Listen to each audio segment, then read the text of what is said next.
اهلا بيكم في فيديو جديد من سلسلة تريكات وحركات اكسلوية. كل فيديو في السلسلة دي هيكون فيديو قصير بفكرة عملية او معلومة سريعة تقدر تستخدمها في حياتك العملية.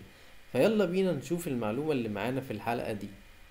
لو حضرتك جيت تمسح كده شيت في الاكسل من غير ما تقصد، لو جيت عند شيت رقم 21 ده وجيت عملت له ديليت وحبيت ان انت تسترجعه بكنترول زد من الكيبورد، فزي ما سمعت كده بالظبط هيطلع لك الصوت اللي انت سمعته ده. علشان السيتنجز بتاعت زرار الاندو في الاكسل نفسه مش بتدعم ان هي ترجع شيت تم حذفه. فهنحل الكلام ده، نروح على قائمة ديفلوبر، نروح على فيجوال بيزك، هنلاقي كل الشيتات بتاعتنا كده. هنروح على this workbook علشان احط الكود ده ويتطبق معايا على الورك بوك بالكامل.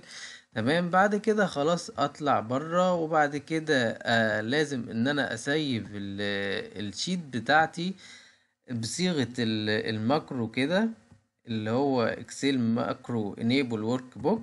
اعمل سيف، ارجع افتحها مرة تانية كده بالصيغة الجديدة بصيغة الماكرو، ولازم ان انا اعمل enable contact.